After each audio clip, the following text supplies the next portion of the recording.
Na aula passada eu falava dos direitos coletivos, tá? Pegando aí, né, a discussão do professor Dornelles, que também é professor de criminologia e direitos humanos. A gente falava aí da segunda geração de direitos humanos, quando a gente discutia a questão da igualdade. A gente discutiu a liberdade no primeiro momento, ali né, já na Revolução Francesa, a gente percebe lá a luta dos burgueses em relação ao absolutismo monárquico, a destituição do absolutismo monárquico para a inserção dos burgueses também na vida e no cenário político, com a criação de assembleias, enfim. Então, a gente consegue aí observar uma mudança de servo para cidadão, tá? Então, nós temos a mudança de servo para cidadão. Por isso, nós vamos encontrar na Declaração dos Direitos do Homem e do Cidadão essas duas terminologias. Mas por que homem e por que cidadão? Qual foi o contexto que nós tivemos aí que marca essa declaração dos direitos do homem e do cidadão?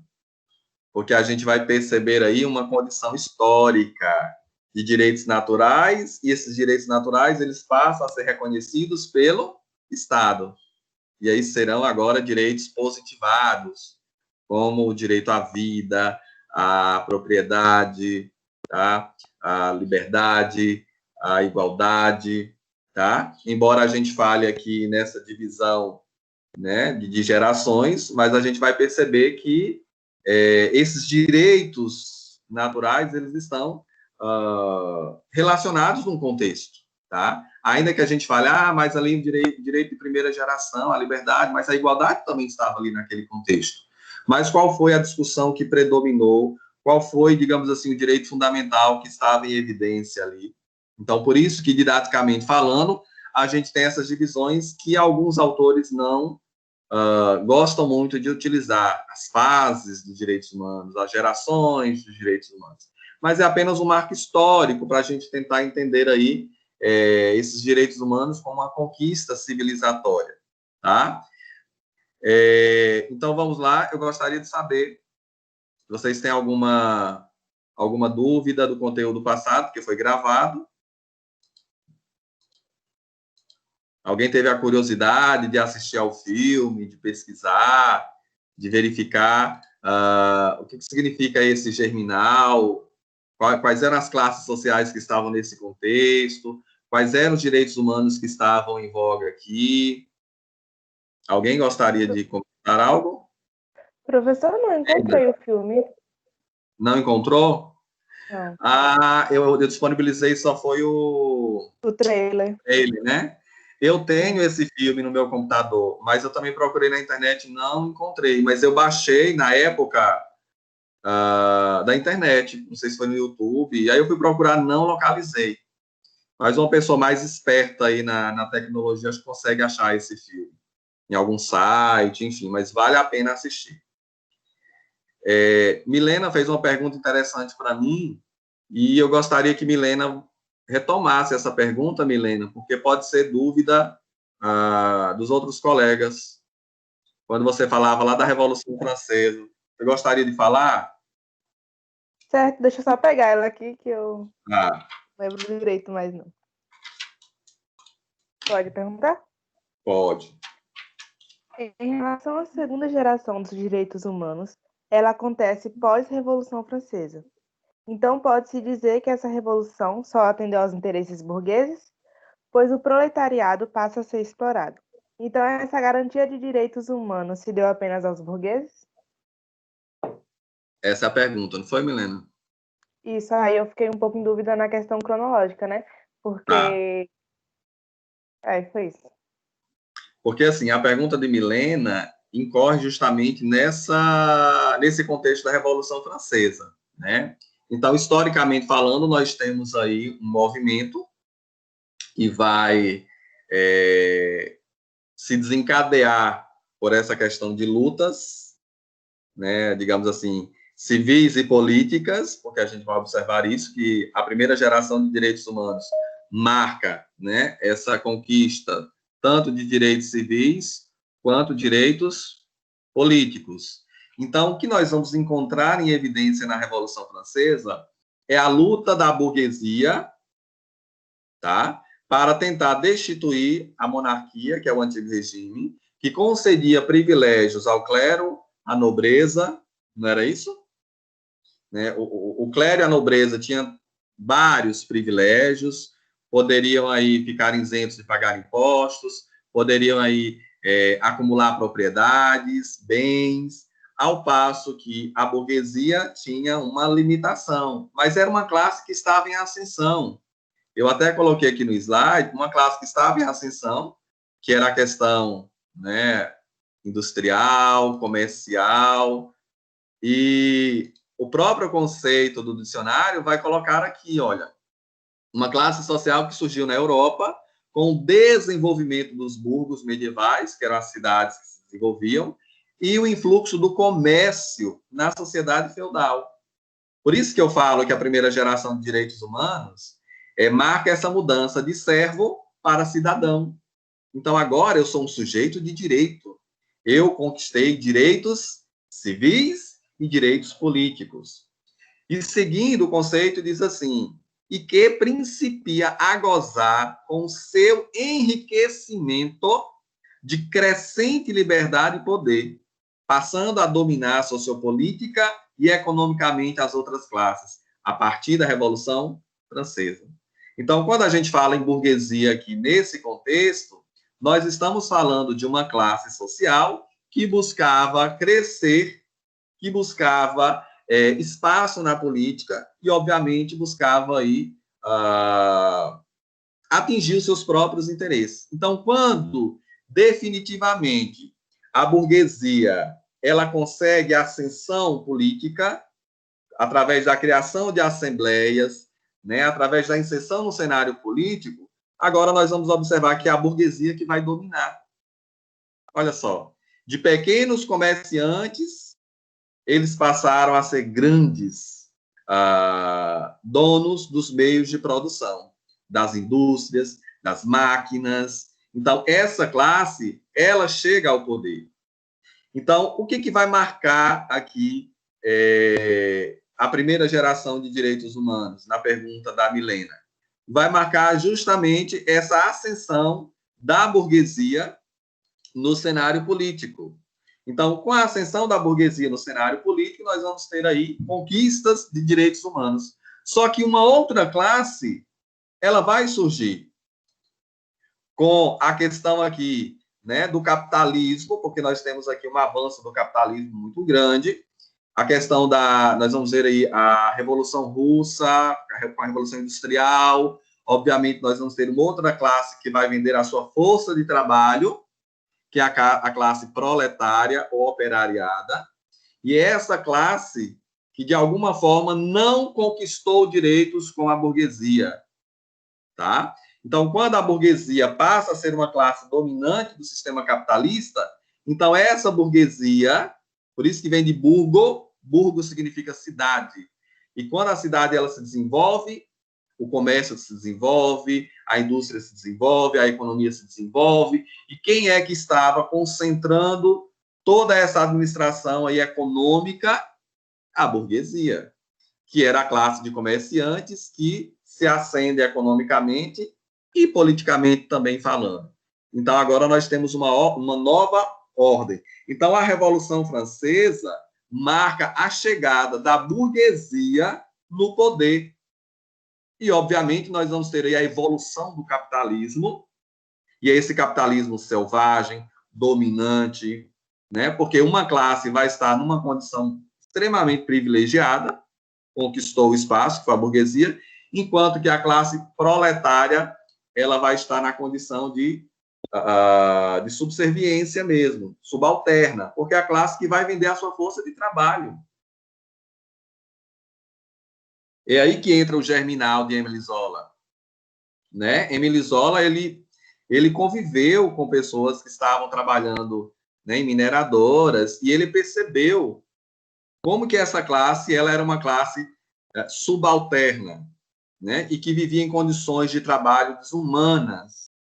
né? Em condições não só de trabalho, mas condições de vida mesmo, de moradia, de alimentação, enfim. Então, essa classe, ela também vai lutar pelos seus direitos. Então, quando eu falo da Revolução Francesa, eu estou falando aí da chegada da burguesia, dessa classe comercial, tá? No topo da questão política. Então, é a burguesia chegando ao poder. Então, vejam, gente, que nós estamos falando o tempo todo de classe social. A classe opressora, a classe oprimida, a classe dominante, a classe dominada. E é nessa relação de luta de classes que nós temos aí a terceira concepção de direitos humanos, que é aquela concepção crítico-materialista que eu falei para vocês. Então, falar de direitos humanos é falar de luta de classes. E falar de luta de classes é falar por conquista de direitos. Tá? Bom, então vamos passar aqui. Olha só, os direitos humanos em seu primeiro momento moderno. Uma outra informação importante que nós temos, que a Revolução Francesa, historicamente falando, ela vai marcar aí o surgimento da era contemporânea. A gente sai da Idade Moderna, com resquícios da Idade Média, que era o sistema servil, e agora a gente entra na Idade Contemporânea, que é a idade que nós estamos hoje, é a fase que nós estamos hoje. Então, ela inicia aí, historicamente falando, com a Revolução Francesa, o desenvolvimento do capitalismo, o surgimento das máquinas, da indústria, né, até chegar nessa era da tecnologia que nós estamos. Tá? Então, aí nós vamos observar a primeira geração de direitos humanos. Então, olha só, a primeira geração de direitos humanos marca a burguesia revolucionária contra o absolutismo monárquico, que é o antigo regime. Daí, a gente entrou nessa segunda fase, que foi nos direitos coletivos. Marca o desenvolvimento do modelo industrial, porque a indústria agora ela vai empregar, né, a classe operária, que vai vender a sua força de trabalho, e o surgimento dessa própria classe social, que é o proletariado. E é nesse proletariado que vai surgir aí a luta de classes. Agora é o proletariado contra a burguesia. E na primeira geração de direitos humanos, que é a liberdade, era a burguesia contra o absolutismo, né? Ou aí o despotismo. Tá? É só para a gente observar a cronologia de direitos humanos aí. Deixa eu ver mais alguma informação. Bom, e agora a gente entra na terceira geração de direitos humanos. Ó, só para vocês observarem, tá vendo? A burguesia detém os meios de produção e explora a classe subalterna, que tem aí como meio de vida a força de trabalho. É o que vai marcar aí agora a segunda geração de direitos humanos. Até porque os burgueses já estavam acomodados, já tinham conquistado o que eles queriam, estavam acomodados. Mas uma outra classe também estava na busca aí pelos seus direitos, que é o proletariado, né? Tem até um ponto interessante que eu coloquei aqui. Deixa eu ver se está mais aqui à frente. Deixa eu só pegar para vocês observarem, que é, digamos assim, o descuido da classe burguesa. Olha só, a burguesia ela se sentiu ameaçada. Por quê? Porque uma classe estava empobrecida, tá? E ela já não mais acreditava que fosse sofrer determinado tipo de conflito político. Mas a classe burguesa ela não estava representando a classe operária, a classe proletariada. Então, nós tivemos aqui no cenário histórico, político, várias ameaças, porque a burguesia que estava instalada no poder, ela já não era mais revolucionária. Por quê? Porque ela já havia conquistado seu status. A classe revolucionária que estava surgindo aí era o proletariado, pelas péssimas condições de vida, pelas péssimas condições de trabalho. E essa classe, ela vai construir aí movimentos sindicais, e aí que vai surgir toda uma representatividade. É aí que o Estado agora vai ter que assumir o papel, né? Não é agora patrão-empregado, né? É, digamos assim, empregado e o Estado. O que o Estado pode fazer para resguardar os meus direitos trabalhistas, enfim. Então, veja que nós temos aí uma dinâmica de conquista de direitos humanos. E essa conquista ela não vai acabar nunca, né? porque a sociedade muda, os valores mudam, os direitos humanos também vão se incrementando, enfim. Então, são conquistas aí dinâmicas. Bom, então vamos colocar aqui o terceiro ponto, que é do texto aí do Dornelles, tá? Vou pegar aqui porque tem uma tarjazinha bem na frente do título. Os direitos dos povos ou os direitos da solidariedade. Professor, você já falou da primeira geração de direitos humanos, falou de toda a influência do iluminismo, dos direitos naturais ou direitos dos naturalistas agora sendo reconhecidos pelo Estado como direito positivo, e tivemos aí a liberdade como sendo o principal, né, digamos assim, predominância de direitos humanos, com a independência dos Estados Unidos, tentando se desvincular da Inglaterra. Depois nós tivemos aí a Revolução Francesa, marcando os direitos coletivos, que é a busca agora pela igualdade, os direitos sociais, econômicos e culturais. Agora nós entramos nos direitos de terceira geração, como vai chamar aqui o professor Dornelles. Quando a gente fala de terceira geração, a gente está falando num outro processo de conquista de direitos humanos. Observe que agora a gente já está aqui numa outra, né? Já aqui no finalzinho do século XIX, já no período do século XX, já em meados do século XX, nós vamos ter aí, né, um problema mundial, que são as duas grandes guerras, tá? E essas guerras mundiais, elas vão trazer reflexões no cenário internacional, com a criação aí de tratados internacionais de proteção à paz e à segurança mundial, tá? E a gente sabe que, né, com a Segunda Guerra Mundial, nós tivemos aí essa paz e essa segurança mundiais violados, né, pela Alemanha de Hitler, e a gente vai observar isso no próximo conteúdo, com os precedentes históricos de internacionalização de direitos humanos, com o texto da professora Flávia Piovesan, e que eu acredito que vocês já começaram a ler, porque é um texto longo, é um texto com muitas informações, então, se não tiver uma leitura prévia do texto, muitas dúvidas poderão ficar aí ao longo das aulas, se vocês não lerem com antecedência. Bom, mas voltando aqui, vamos então falar dessa terceira geração de direitos humanos. Eu gostaria que o Arthur fizesse a leitura dessa citação aí do professor Dornelles.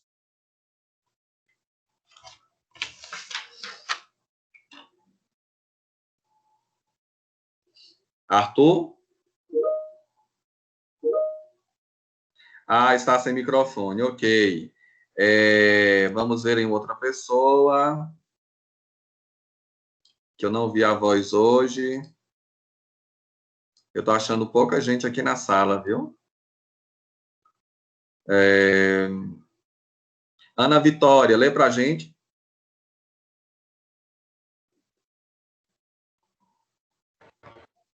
Os direitos humanos são direitos naturais, garantidos a todos os indivíduos, independente de classe social, etnia, gênero, nacionalidade ou posicionamento político.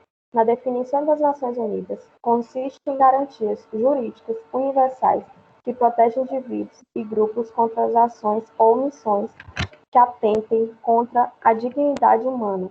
Quando... Espera aí, professor, que tem um negócio na frente aqui. Depois de quando ele está escrito, ele não está dando para enxergar. Quando os direitos humanos são determinados em um ordenamento jurídico... Quando os direitos humanos são determinados em um ordenamento jurídico, como tratados e constituições, ele passa a ser... Não está dando para me ler, porque está ficando um negócio aqui na minha frente. Eles passam a ser chamados de direitos fundamentais. Eu gostaria que vocês tomassem nota dessa citação, porque ela é importantíssima para os próximos conteúdos. E aqui nós estamos falando de uma segunda fase histórica, nós já estamos aqui no século XX, basicamente na metade do século XX, saindo aí do mundo pós-guerra.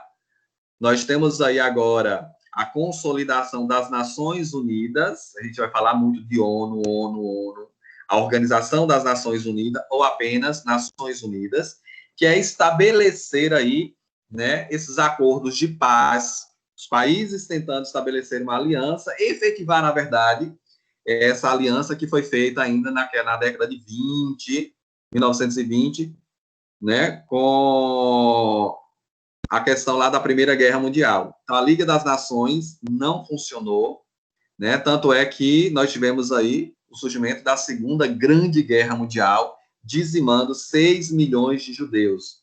Vejam vocês que havia aí um preconceito muito grande em relação à classe, né, ou em relação à raça dos judeus, que foi o discurso político, ideológico da Alemanha de Hitler, que buscou dizimar essa classe, porque considerava uma classe inferior, uma classe impura, uma classe que era, né, digamos assim, a responsável por todas as, né, por todas as questões de ordem política e econômica da sociedade.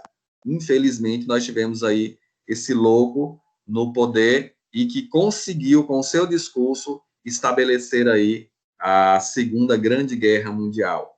Né? Tanto é que eu indiquei para vocês o filme, aí, O Julgamento de Nuremberg, que vai ser também uma discussão avaliativa de um ponto nas próximas aulas. Né? Então, já comecem a pensar aí nesse filme. Então, quais são as palavras-chave que eu tenho aqui? Perceba que eu tenho na definição das Nações Unidas, então eu já estou falando de um outro marco histórico. Eu já estou falando aqui do mundo pós-guerra, Segunda Guerra Mundial. E as Nações Unidas, eu até postei a Carta das Nações Unidas, vocês deverão ler, tem 111 artigos, tá? Não vou discutir todos os artigos, eu vou pincelar um ou outro artigo, porque é uma leitura complementar que vocês deverão fazer para entender como é que se estabelece esse acordo de paz mundial e de segurança mundial, né? É só a gente observar o cenário aí da pandemia, né? A própria ONU reconhece que a pandemia ela está ameaçando, né, digamos assim, esses acordos de paz e de segurança, tá? Porque existem países que estão numa situação muito delicada, né, países principalmente pobres, e a ONU que está agindo, né? Então, quem é que banca a ONU? Os próprios estados que fazem parte dos 193 países que são que fizeram acordo com a ONU, que a gente chama de tratado, né? Assinaram o tratado e fazem parte desse cenário. Felizmente, nós temos aí. Mas nós vamos observar outros aspectos também de problemas que, infelizmente, a ONU ela não consegue solucionar por conta de alguns princípios, como princípios da soberania dos estados, do universalismo pluralista, que em algumas culturas nós vamos encontrar aí, sobre o olhar da nossa cultura, violação de direitos humanos, que ao passo da cultura lá da Ásia, da África, é uma questão cultural, e isso está como um princípio e que a ONU ela tem que respeitar. Mas ela pode estabelecer aí um diálogo intercultural, né? Ela não vai impor, mas ela vai estabelecer um diálogo. Quem vai falar? Alguém levantou aí a mão? Não, ninguém quer falar? Eu aqui. Vá. É porque eu fiz a leitura, né? E eu percebi um trecho bem assim. Que as novas necessidades humanas, depois do pós-guerra, tem uma que se destacou assim: o direito ao desenvolvimento e o direito à determinação dos povos. Aqui está falando que não deve ter interferência de estados estrangeiros na religião, nas coisas, enfim. Mas como que a ONU não interfere nessas guerras de intolerância religiosa lá no Oriente Médio? Qual é o posicionamento da ONU? Ela não pode interferir, não? Eu vou ler um fragmento para vocês da Flávia Piovesan, que é a autora que eu vou trabalhar com vocês. E ela vai falar justamente disso. Eu não vou entrar em detalhes agora, porque a gente vai ter um momento para isso, tá? E ela vai falar do universalismo pluralista, que é uma característica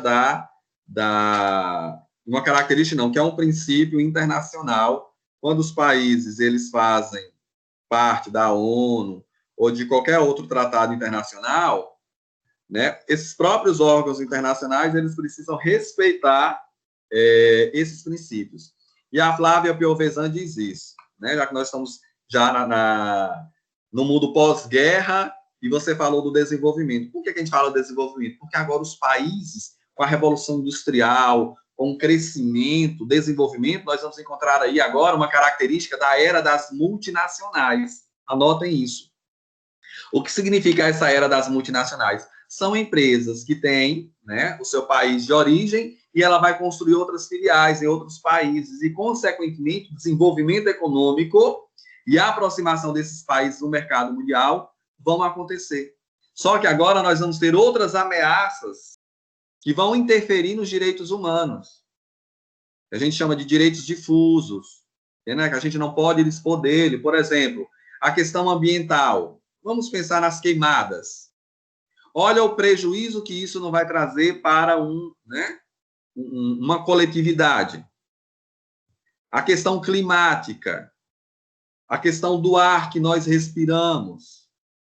Veja que o desenvolvimento econômico está ameaçando, né, essas questões, né, climáticas, essas questões ambientais, né, a questão da própria natureza como um todo.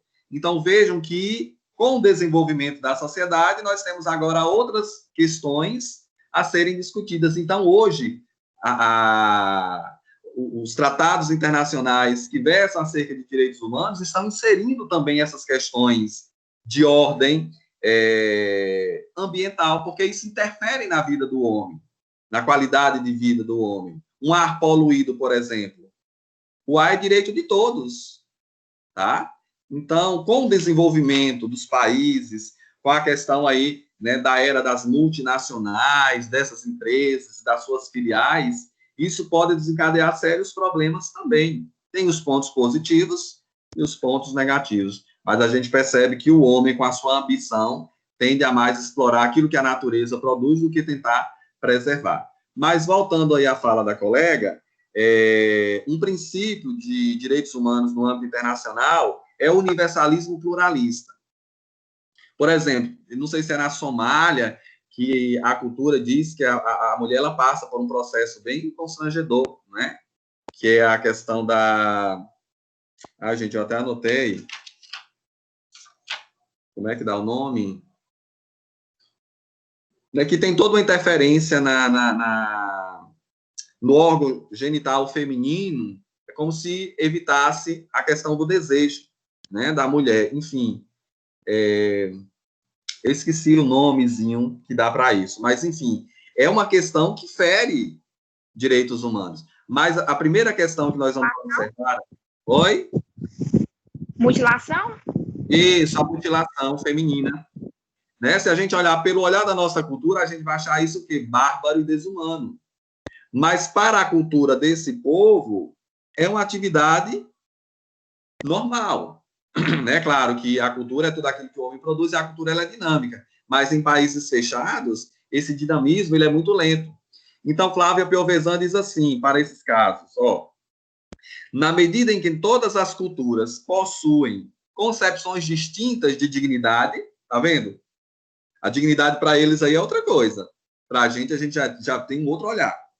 Então, na medida em que todas as culturas possuem concepções distintas de dignidade humana, mas são incompletas, haver-se-ia que aumentar a consciência dessas incompletudes culturais mútuas, como pressuposto para um diálogo intercultural.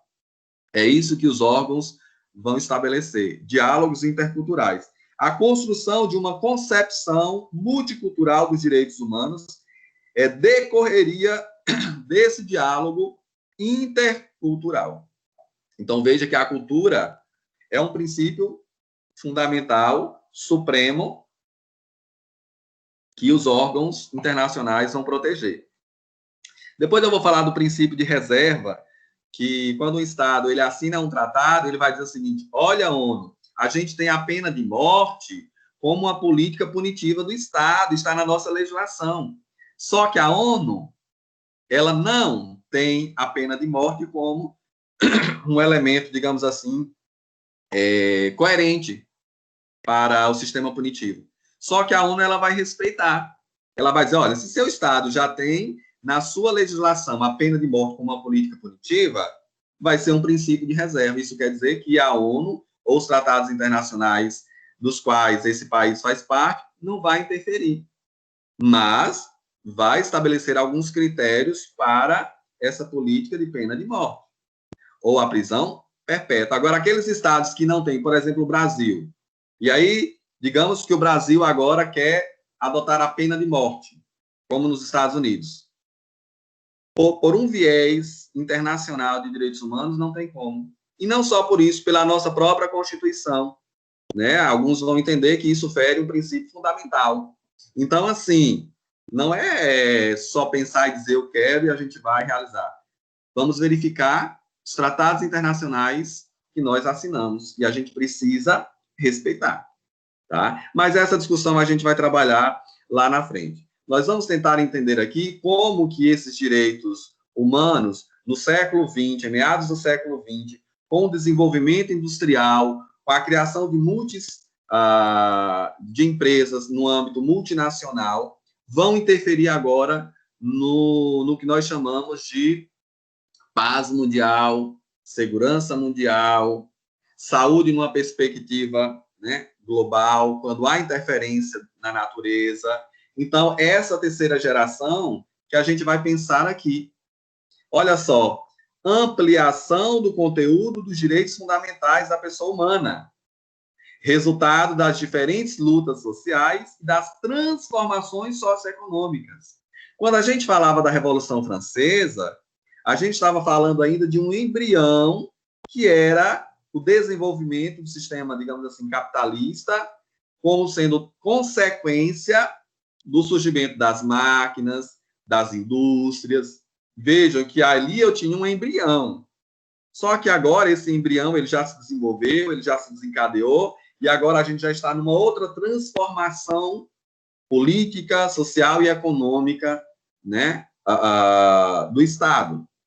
Então, vejam que eu estou num outro cenário. Então, se eu estou num outro cenário, esses direitos humanos também serão outros. Até porque, teoricamente falando, nós já conquistamos aí a liberdade, teoricamente nós já conquistamos aí a igualdade, e agora nós estamos no âmbito da fraternidade ou da solidariedade, que é no âmbito internacional, tá?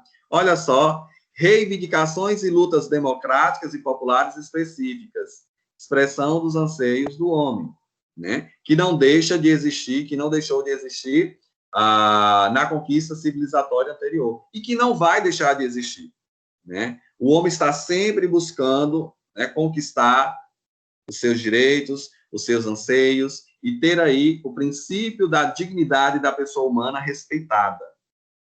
Quando eu falo dignidade, eu estou falando de uma palavra que vem do latim, que significa dignus. Dignus significa respeito.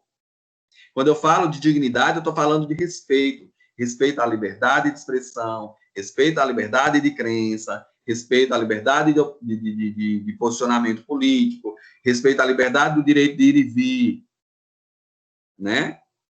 Mas será efetivamente que as pessoas elas têm esses direitos respeitados? Quando eu vejo uma religião de matriz afro sendo atacada, né, por pessoas de outras denominações religiosas, será que essa dignidade, esse respeito está sendo concretizado? Quando a gente percebe que uma pessoa que tem uma orientação sexual diferente da sua e que, socialmente falando, ainda existem esses estigmas e preconceitos, o direito daquela pessoa está sendo respeitado?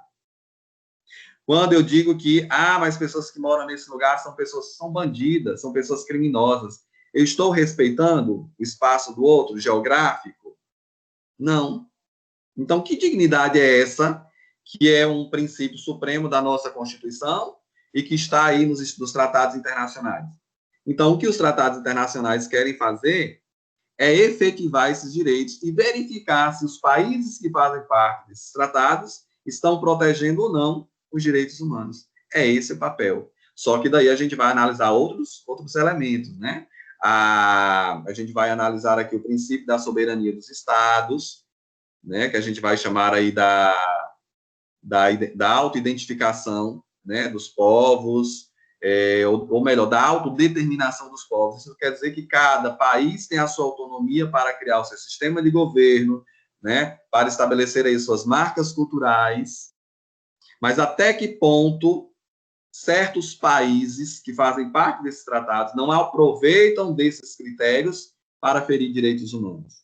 E é aí que está o papel da ONU, analisar cautelosamente esses elementos, né? E a gente sabe que, infelizmente, os tratados internacionais não conseguem dar conta de resolver tanta violação.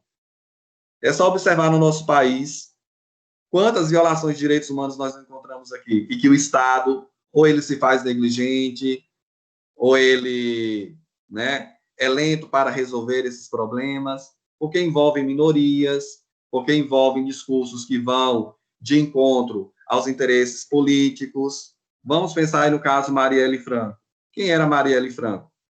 Negra, da favela, mulher, do grupo LGBT. Quer dizer, então, quantos indicativos aí de direitos humanos que não são respeitados? Seria uma ameaça à questão de gênero, quer dizer, uma mulher que estava se destacando na política, porque até então a política tem essa marca predominantemente do homem, tá? Então, era uma voz que estava provocando, mas ela estava provocando porque ela estava lutando por direitos. Então, porque até agora não se resolveu o problema, né? Vamos pegar Chico Mendes. Quem foi Chico Mendes?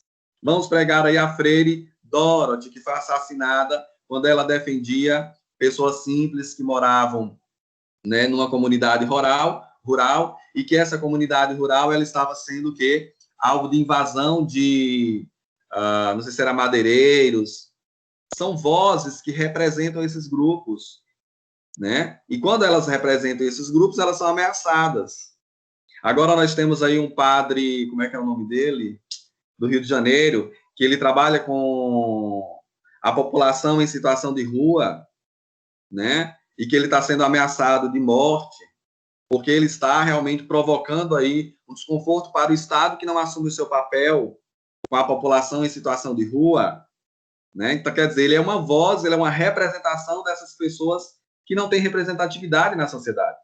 Nós estamos falando de direitos humanos. Quais são os anseios do homem nessa sociedade contemporânea? Alguém quer falar?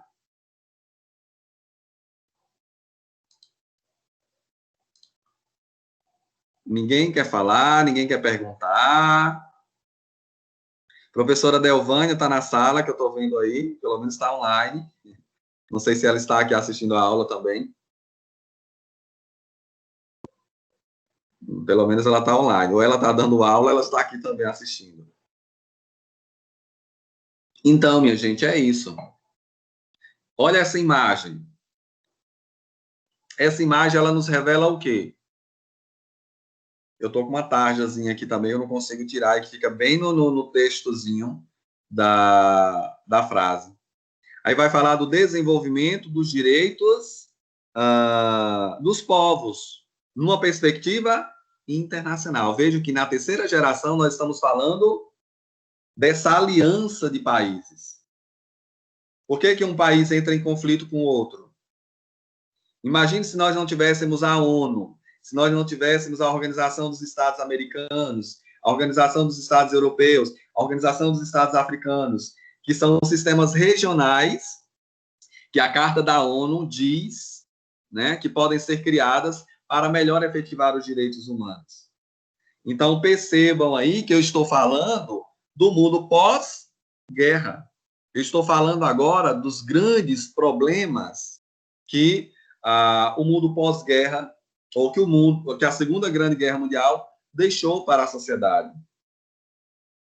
As marcas, as cicatrizes, né? Imaginar que um pensamento de um homem pudesse aí acabar com 6 milhões de judeus.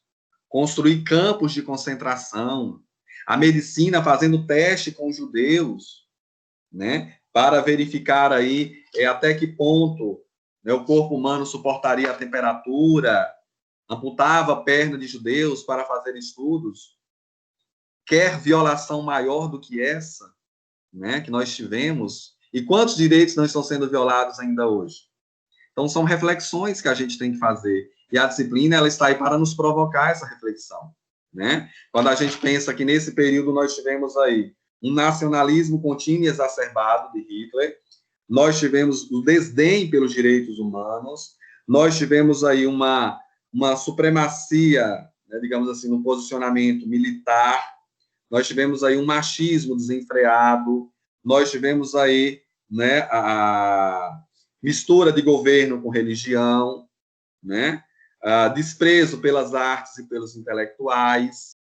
Então, vejam aí quantos elementos se enfraqueceram decorrente dessa política idealista de tentar aí acabar com uma raça.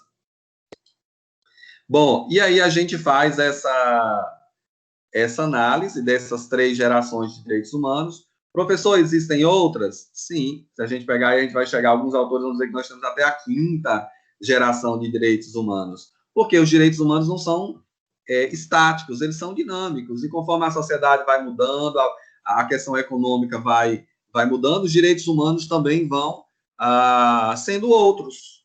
Tá? Então, na primeira geração de direitos humanos, eu tenho a liberdade,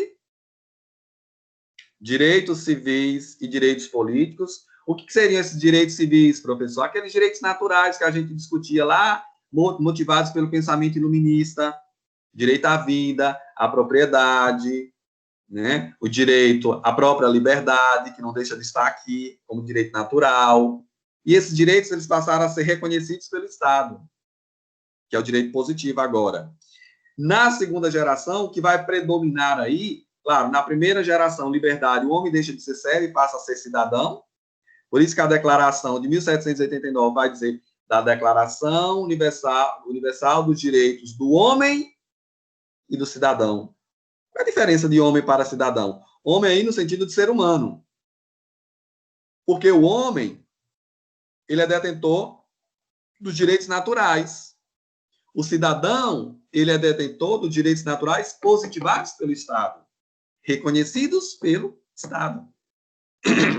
Tanto é que essa Declaração de Direitos Humanos, ela recebeu influência da independência dos Estados Unidos, com a Declaração de Virgínia, e essa Declaração Universal dos Direitos do Homem e do Cidadão, essa declaração influenciou na Declaração Universal de Direitos Humanos, com 30 artigos, né, que a gente vai estudar depois. E hoje existe uma cartilha, vai sair uma publicação de uma cartilha, que esses 30 artigos, eles serão ilustrados com personagens personagens da ficção, né, da Marvel, por exemplo, né, vai pegar aí esses personagens, esses heróis, e vão construir aí a ilustração desses 30 artigos. Só um pouquinho, Milena. Então, a gente entra na igualdade, são os direitos sociais, econômicos e culturais, pegando aí a luta de classes, né? Agora nós temos aí esse cenário da burguesia e do proletariado, direitos humanos como a expressão da luta de classes, e aí essa luta de classes, ela está exigindo direitos sociais, econômicos e culturais, por exemplo, direito à moradia, um direito à qualidade de vida, né? O direito a condições dignas de trabalho.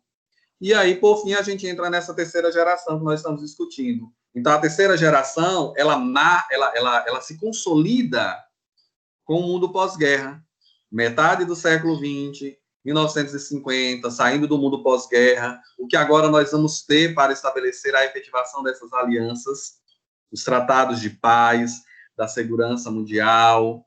Lembra, quando a gente dava lá em Direitos Humanos, História do Direito, que um país que era poderoso entrava no outro, invadia, saqueava a cidade, pronto. Era a questão do país mais forte. Lembra lá que Roma expandiu seu território? Roma que invadiu Bizâncio, que conquistou lá agora a cidade de Constantinopla, e que depois Constantinopla é invadida pelos turcos, e que se funda a Turquia, porque não existiam esses acordos de paz internacional, entendeu? Então, assim, os países ficavam vulneráveis. Então, Dependeria muito se o país tinha um exército fortificado, se fortificava as fronteiras para impedir se construir as muralhas. Quais são as muralhas de proteção hoje dos países? Os tratados internacionais. A ONU é a grande muralha que vai proteger aí a paz mundial, a segurança, tá? Ainda fica nessa condição de ameaça, imagine, sem a ONU. Milena ia falar? Isso, eu ia perguntar em relação ao que a gente vive hoje. Considerando que nós já conquistamos alguns direitos, porém eles não são estáticos, hoje nós buscamos conquistar quais direitos, qual fase nós vivemos. Você fala em que sentido aí? Numa perspectiva internacional, numa perspectiva doméstica? Quais seriam esses direitos que você está falando? Internacional, no caso, nós já conquistamos a liberdade, não é a primeira geração, a segunda geração e a terceira geração. Atualmente, a gente vive qual geração? Nós estamos praticamente na sexta, né? A depender de alguns autores, que ele vai falar da questão da tecnologia. Tem até uma série agora na Netflix que vai falar alguma coisa de redes sociais. Está todo mundo assistindo, né? Acho que é redes sociais, alguma coisa da era tecnológica, que é essa última geração que nós estamos vivenciando, né? Então, assim, a gente vai mudando. Professor, então quer dizer que nós temos liberdade, nós temos igualdade? Não. Teoricamente falando, foi reconhecido pelo Estado e, teoricamente falando, está reconhecido nos tratados internacionais. Agora, a luta é para efetivar. Por exemplo, liberdade religiosa. Vamos pensar na matriz afro, né? As pessoas que professam, né, uma crença voltada para essa condição religiosa, do candomblé, qual é a outra? Da Umbanda. Qual é o direito que eu tenho de institucionalizar o meu preconceito em relação à cultura religiosa do outro? Nenhuma. Por isso que o preconceito exclui, o preconceito mata, o preconceito inferioriza. E o próprio conceito da palavra dignidade, que vem do latim dignus, significa respeito. E respeito é falar de empatia.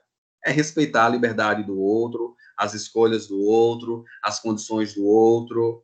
E assim a gente vai estar aí honrando os direitos humanos, que na legislação doméstica a gente conhece como direitos fundamentais. Direitos fundamentais nada mais são do que os direitos humanos, né? A vida, a liberdade, a igualdade e tantos outros que estão lá no artigo 5º da nossa Constituição, tá? Então, falar dessas conquistas, a gente está dizendo que o Estado reconheceu. Agora, a questão é efetivar, porque está na nossa Constituição e está nos tratados, tá bom? Vamos lá. Olha só, a Segunda Guerra Mundial revela as grandes violações de direitos ocorridas nos campos de concentração nazistas, nessa questão toda do massacre aí que vitimizou 6 milhões de judeus. É aí que nasce a vitimologia, né, com os estudos e com a teoria de Benjamin Mendelssohn, estudando o Holocausto que matou 6 milhões de judeus. Né? Parece tão assim, a gente passa, meu Deus, mas como é que pode, na cabeça do homem, tentar aí acabar com uma nação inteira? Né? Então, é complicado. Parece que a gente não consegue digerir esse episódio histórico. Mas não vamos muito longe, não. Nós temos resquícios ainda dessa postura fascista, né? Dessa postura nazista, né? Quando a gente não reconhece direitos, quando a gente reforça com o nosso discurso a própria violência, né? Uma questão é você não aceitar o espaço do outro, a condição do outro. Outra questão é você respeitar. E é esse respeito que é, né, um dever nosso, né? É um direito da gente não aceitar, mas é um dever da gente respeitar, né? Porque a gente vive nessa sociedade pluralista, como diz a nossa Carta Magna no seu preâmbulo. Então, se nós vivemos numa sociedade pluralista, nós vivemos numa sociedade diversa, multicultural, e que a gente precisa respeitar todas essas diferenças das mais diversas ordens, tá? E é assim que a gente vai efetivar aí essa dignidade como um princípio macro da nossa Constituição. Bom, e aqui eu trago uma conferência, né, de Bandung, que aconteceu na Indonésia, em 55. Veja que eu estou falando aí na segunda metade do século XX, né? Pegando aí esse mundo pós-guerra, pegando todos os problemas que a Segunda Guerra ela deixou para a humanidade, e agora nós vamos ter países, né, que estão nessa esfera também, obviamente, econômica, né, o que os países podem fazer para desenvolver melhor a sua economia, e que, de alguma forma, a Segunda Guerra ela pode ter deixado aí grandes problemas. Então, eu tenho aí a reunião de 29 países asiáticos e africanos da Indonésia, né, e que vão tentar estabelecer aí uma promoção econômica e cultural como forma de resistência ao colonialismo e neocolonialismo. Será que existe um país melhor do que o outro?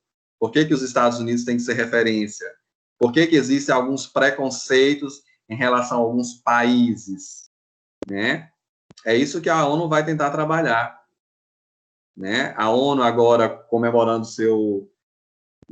já os seus 75 anos de existência, ela construiu aí 18 objetivos, né? São 18 compromissos que esses 193 países no seu espaço cultural têm que respeitar. E uma das características, um dos primeiros objetivos dessa nova formatação de compromisso da ONU é que ninguém fique para trás. Primeiro objetivo, que ninguém fique para trás. Isso quer dizer o quê? Que nenhum ser humano, né, fique para trás.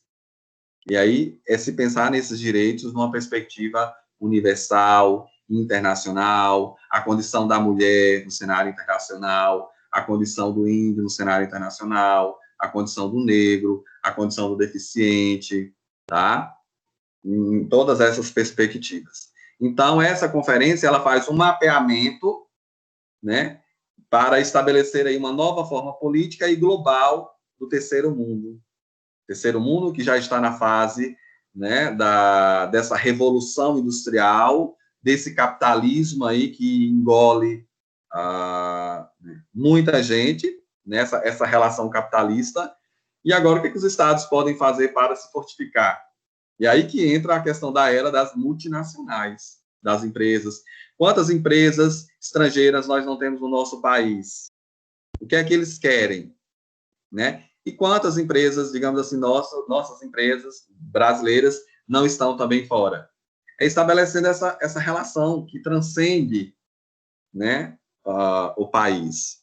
Hoje, todo mundo está unido, não existe mais essas barreiras. Todos nós estamos concatenados através do desenvolvimento capitalista, tecnológico, nós estamos muito próximos à cultura do outro, à realidade do outro, tá? Bom, então vamos aí para outro ponto. Ricardo, leia para a gente esse tópico, esse primeiro tópico, Ricardo.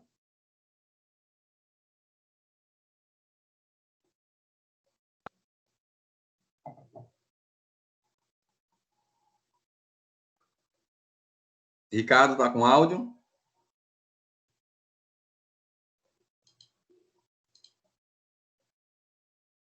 Thierry está na sala, poderia ler?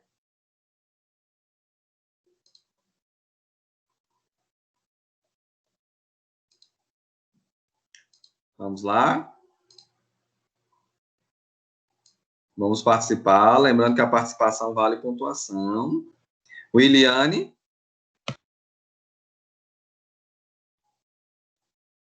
Williane, lê para a gente.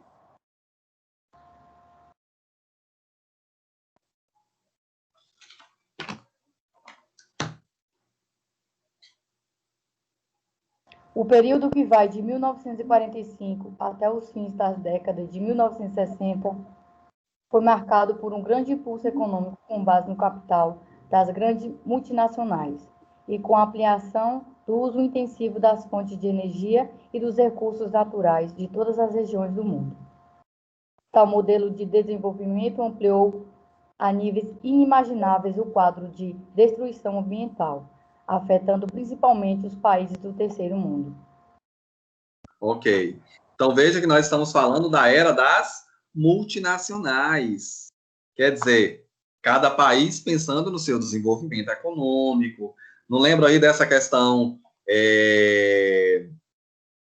que se discutia que a China tivesse criado o vírus no laboratório porque ela queria controlar a economia e tal, enfim, todas essas especulações, porque a gente vive numa era em que cada país está buscando aí a sua ascensão. Na verdade, sempre existiu, mas era no outro cenário, né? Então, vejam vocês aí a disputa desenfreada pelo mercado internacional, né? Pelo desenvolvimento. Quantos produtos nós não temos, por exemplo, da China aqui? Né? Quantos produtos? Então, para mostrar que nós estamos muito, muito próximos, né? E que, de fato, os países precisam estabelecer essa aliança, né? Aquilo que um determinado país produz, o outro não produz, então tem que comercializar. Mas isso tem que ser de uma forma harmônica, tem que ser de uma forma, digamos assim, coerente, para que não desencadeie aí problemas, né, voltados aí para aquilo que a gente já viu, né, de conflitos, de guerras, né, volta e meia a gente tem aí uns atritos dos Estados Unidos, outros países, né, da postura do chefe de Estado, né, acho que o ano passado nós tivemos alguns atritos também, quando o nosso chefe de Estado ele foi para a ONU discursar, né, e que ele falou algumas coisas voltadas para essa questão do desenvolvimento, para essa questão climática, enfim. Então, assim, são esses países que vão estabelecer essa aliança, né? Econômica, política. Então, é melhor a gente ter aí países como aliados do que como inimigos, porque isso só pode trazer danos e prejuízos para a nossa sociedade, né? Eu acho que o slide sumiu. Alguém consegue visualizar o slide? Não, professor. Não, deixa eu ver se aparece aqui só um pouquinho. Vamos ver.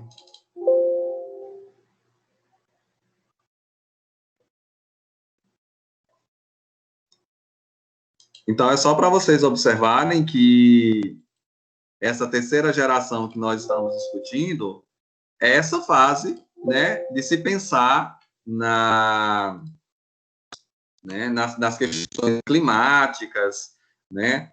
Olha como os ambientalistas, né, têm desenvolvido pesquisas e têm apontado. Olha essa questão das queimadas, gente, aqui no Brasil. Quantos danos nós não estamos trazendo, né? Não só para, né, a vida dos animais, né, da questão da biodiversidade, mas da nossa própria saúde como um todo. A gente necessita do meio ambiente, a gente necessita da natureza, tá? E isso vai trazer danos climáticos, né? Não só para o país, mas para o planeta como um todo. Então, se o homem não estiver preocupado, se os órgãos internacionais não buscarem alianças para tentar proteger, né, essa questão toda, a humanidade ela pode estar ameaçada. Ameaçada por quem? Pelo próprio homem, que só pensa em explorar, enriquecer, em poder enriquecer, e não percebe o buraco que está cavando e que está colocando a humanidade, né? Infelizmente, a ambição do homem é um risco muito grande. Então, vamos passar aqui, para a gente já finalizar essa parte, né, dos direitos dos povos.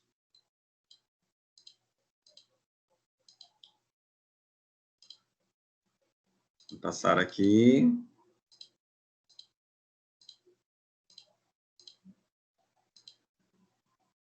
Vejam que aí, olha só, direito à paz. Como é que nós vamos estabelecer a paz nessas relações internacionais, se a gente tiver aí atritos entre países, se a gente tiver conflitos políticos?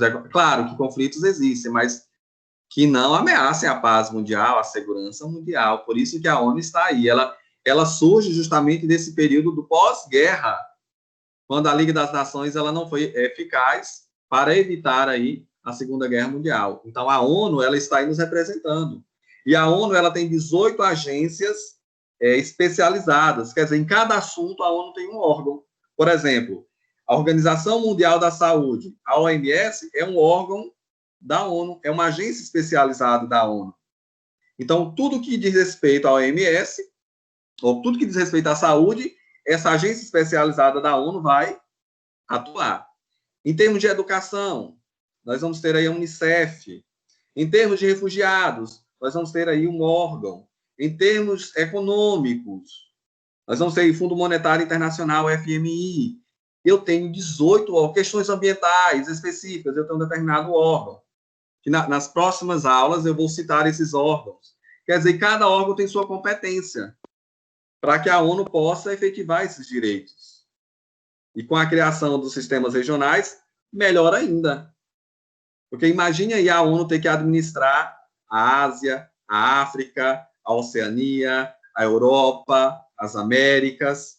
Gente, as questões culturais são totalmente diversas. Imagine aí pegar aí o comportamento da mulher brasileira e o comportamento de uma mulher asiática ou africana. É diferente. Então, aquilo que parece estranho para a gente é normal para a cultura do outro. Então, como entender esse universalismo pluralista numa perspectiva de direitos humanos? Até que ponto a cultura não fere, né, um direito fundamental? É aí que a ONU ela é extremamente cautelosa. Mas ela estabelece diálogos para que o Estado, né, por meio da sua autodeterminação, verifique esses comportamentos. Tá? Então, vamos lá. A realidade do pós-guerra colocou na ordem do dia uma série de novos anseios, tá vendo? Novos anseios, novos objetivos, novos interesses reivindicados por novos movimentos sociais. Né? Um movimento, por exemplo, ambientalista, né? São direitos a serem garantidos com o esforço conjunto do Estado, dos indivíduos e das diferentes nações. Tá vendo? Então, sociedade civil, Estado e Nações Unidas em prol da mesma causa. Pensemos aí na questão climática. É de interesse da humanidade. É de interesse de todos nós esse equilíbrio da natureza. Imagine a natureza dando respostas, né? Através aí dos tsunamis, através aí dos, sei lá, dos maremotos, através aí das diversas manifestações da natureza. Né? Alguns estudiosos vão dizer isso é resultado da ação do homem. Tá? Então, a natureza ela precisa estar no seu equilíbrio.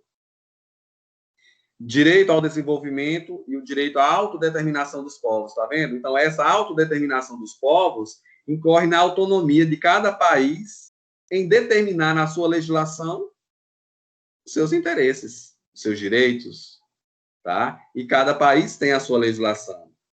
Agora, a gente percebe que em cada país que tem a sua legislação, tem esses reflexos desses direitos humanos.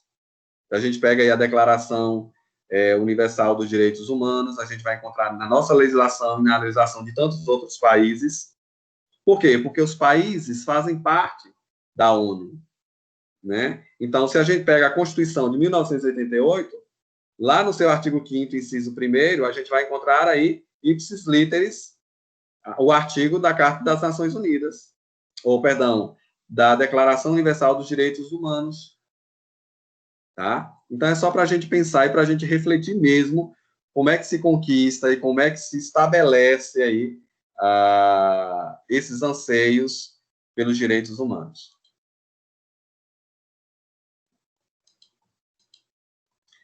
Alguém tem alguma pergunta?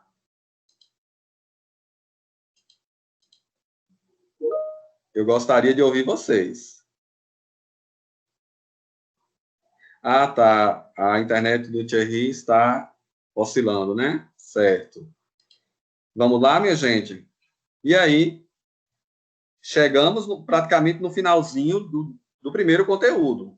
Na próxima semana, vocês já deverão estar aí com a leitura da Flávia Piovesan, no roteirozinho de leituras de agosto até dezembro. O segundo texto vai falar aí dos precedentes Cadê?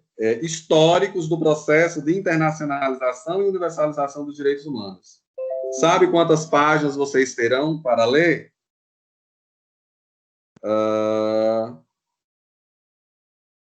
Quase 50 páginas. Deixa eu só colocar aqui o carregador.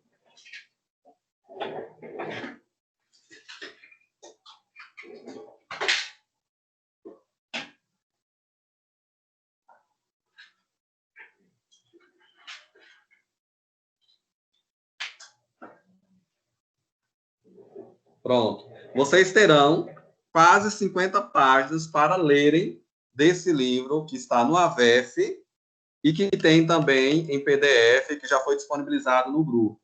Tá? Tassiana, quer falar? É porque foi colocado lá no AVEF para tomar nota do documentário até tal dia. Como que vai ser? Como que vai funcionar? Mas isso aí é criminologia, não é? Ah, é mesmo? Acabo confundindo. Não, a de criminologia, como eu falei, vocês vão discutir aqui. Eu não vou falar nada, eu só vou ficar aqui fazendo minhas anotações do que vocês estão falando. E vai ser aula presencial. Semana que vem seria aula gravada, né? Então, para criminologia, aula ao vivo, perdão, e vocês que vão falar do documentário. E aí a gente fecha o controle social. Direitos humanos, vocês terão um filme para assistir, que é O Julgamento de Nuremberg. Só que eu gostaria que vocês assistissem depois que eu ministrasse a aula, porque vocês vão estar com a mente fresca, com o conteúdo fresco na mente, vocês vão saber analisar criticamente o filme, que é fantástico, fantástico do ponto de vista, assim, de trazer mesmo a discussão e verificar o que foi que aconteceu com a Alemanha de Hitler, quando a Alemanha, ela perdeu a guerra, ela se declinou, né? E aí o Hitler comete suicídio, há quem diz, né, há quem afirme que ele não tenha cometido suicídio, que ele veio parar no Brasil, enfim, são especulações. Mas a questão é que a gente vai trabalhar mesmo como é que o cenário internacional, como é que a Corte Internacional de Justiça atuou com esse processo todo aí. O que aconteceu com esses criminosos que eram alianças de Hitler, que estiveram na linha de frente, né? Mas é um outro momento que vocês vão assistir ao filme e fazer essa análise. Bom, mas sobre o conteúdo até aqui, tudo certo? Entenderam essas 3 gerações? Entenderam o direito natural? Entenderam o conceito de direitos humanos, que é um conceito dinâmico e que vai observar aí qual é o processo e o período histórico que nós estamos vivendo? A questão hoje se discute a efetivação de direitos humanos, tá? Mais do que positivar, é efetivar, porque já está na Constituição, já está nos tratados, está precisando o que agora? Efetivar.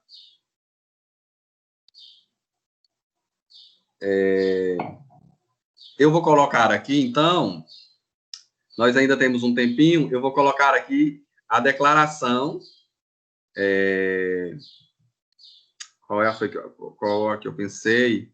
A Declaração Universal dos Direitos do Homem e do Cidadão, e me parece que eu coloquei a outra também. Deixa eu ver aqui qual foi que eu anotei. Para a gente observar alguns pontos.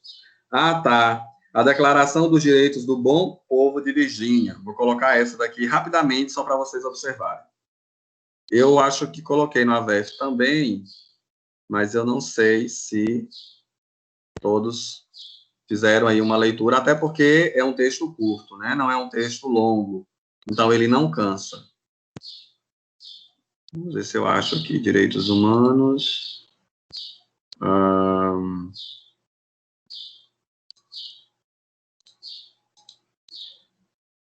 Deixa eu verificar aqui se eu localizo.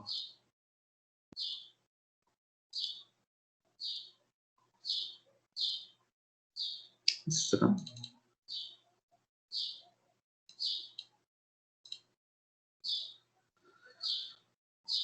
Eu não sei, eu acho que não está aqui. Eu tinha colocado aqui nessa pasta.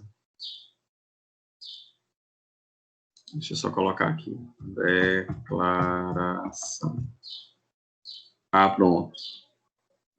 Declaração de Direitos do Bom Povo de Virgínia. Vamos ver se vai.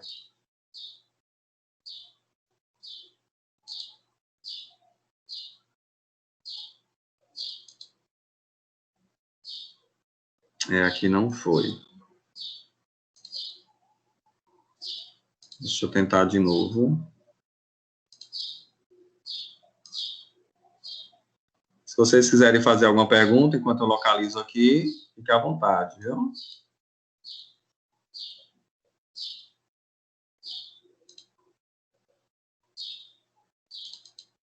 Não é. Enfim, não sei como que sumiu, mas ele estava aqui. Deixa eu ver se eu coloquei em outra pasta.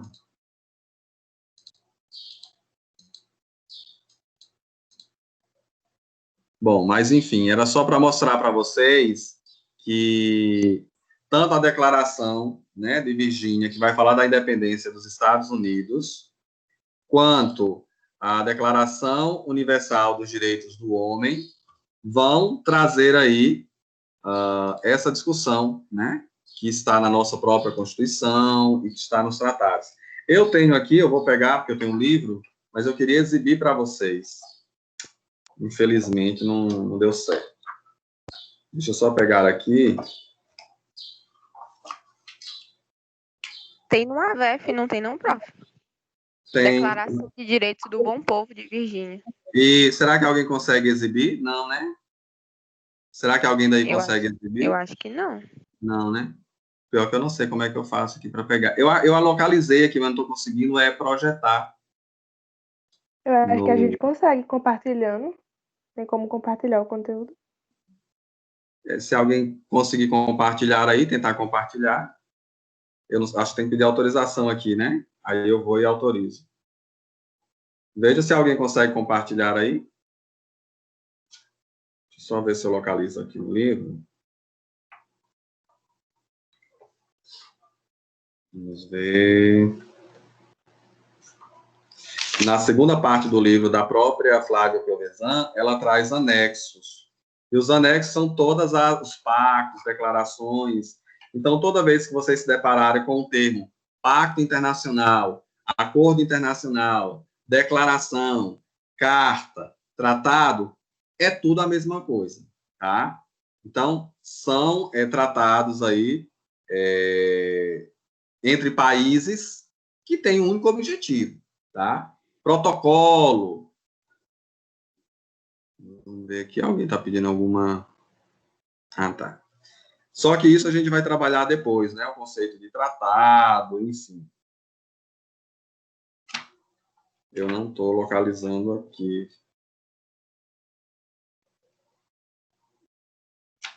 Mas, enfim, a ideia é esta, tá? A ideia é que vocês leiam esses tratados, a ideia é que vocês leiam essas declarações, para que vocês possam ter, digamos assim, um conhecimento prévio, para que vocês transitem nos próximos textos. Então, como a Declaração de Virgínia, ela é curta, são 17 artigos, 16, eu acho, e a Declaração Universal dos Direitos do Homem e do Cidadão também é uma declaração curta, valeria vocês fazerem uma leitura. E vocês vão encontrar vários princípios do nosso ordenamento jurídico nessas declarações. Por exemplo, ninguém deve ser condenado sem, sem o princípio da ampla defesa e do contraditório. Não usa essa terminologia, mas a ideia é essa. Ninguém pode ser julgado culpado, né, se não houver aí todo um trâmite legal para que possa considerar aquele sujeito como, de fato, culpado por uma conduta, né? Então, nós vamos ter aí vários princípios, a liberdade religiosa, já nesse período, nós vamos encontrar aí o direito de ir e vir, tá? Nós vamos encontrar aí, né, esses direitos naturais que a gente já falou. Então, não vai ter nenhuma, digamos assim, novidade quando a gente for estudar o nosso próprio ordenamento jurídico. Porque vocês vão dizer, nossa, professor, mas eu vi isso nas declarações internacionais. Mas a ideia é essa. A nossa própria legislação, ela é fruto de todas essas conquistas que estão aí amparadas nesses tratados internacionais e nessas declarações, tá? Então, eu acho que hoje eu vou parar por aqui. Se alguém quiser discutir o trabalho de criminologia, né, eu vou dar um espaçozinho, um tempo, e daí eu posso chamar, de repente, no Google Meet para a gente discutir. Já tem uns grupos que já entraram em contato comigo, já tem uns grupos que já estão desenvolvendo trabalho, né, e eu gostaria de ter esse feedback. Então, por hoje, eu encerro a aula por aqui. Gostaria que vocês já fizessem a leitura do texto da Flávia Piovesan, tá bom? Vão adiantando, não acumule os textos, porque senão vocês não vão conseguir dar conta da quantidade de textos que vocês terão que ler. Então, a gente termina por aqui. Um abraço a todos e até a próxima aula.